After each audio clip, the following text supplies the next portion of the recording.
Alright, let's dive into something that's both mind-blowing and a little humbling. The recent discovery of new species in Cambodia's limestone caves. I mean, think about it, in 2024, we're still finding creatures that no one's ever laid eyes on before.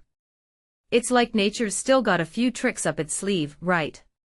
But what makes this really interesting is where these discoveries are happening.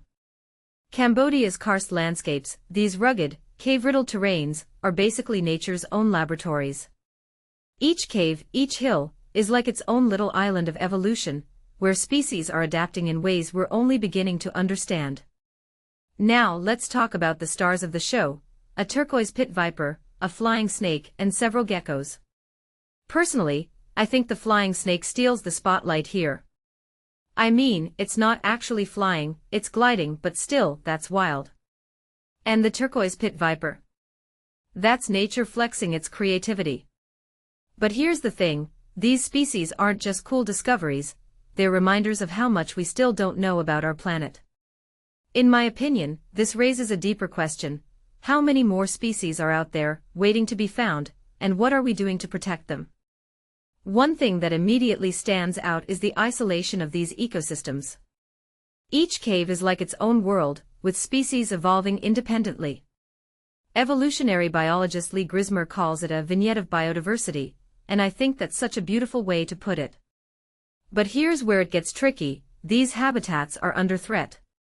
Cement extraction, over-tourism, logging, these aren't just abstract problems. They're real, immediate dangers that could wipe out species before we even know they exist. What many people don't realize is that karst limestone is a key ingredient in cement, so there's this tension between development and conservation. From my perspective, the work of conservationists like Pablo Sinovas is absolutely critical.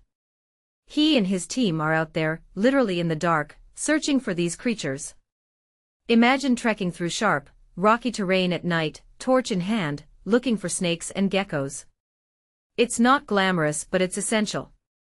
And what this really suggests is that conservation isn't just about protecting animals, it's about protecting the processes that create them. Evolution doesn't stop, but it can be disrupted, and that's what we're risking here. A detail I find fascinating is how these caves aren't just biological hotspots, they're cultural ones too. Many are used for rituals, meditation, and even tourism. So it's not just about saving species, it's about preserving spaces that mean something to people. If you take a step back and think about it, this is a story about balance. How do we honor both the natural and cultural significance of these places while ensuring they're here for future generations? Personally, I think the biggest takeaway here is this: we're still explorers. Even in the 21st century, there are corners of the world that feel untouched, unknown. But with that wonder comes responsibility. We can't just marvel at these discoveries, we need to protect them. So here's my question for you: what do you think is the most important step we can take to preserve these ecosystems? Let me know in the comments, and let's keep this conversation going. Because honestly, this isn't just about Cambodia's caves, it's about our planet, and what we choose to leave behind.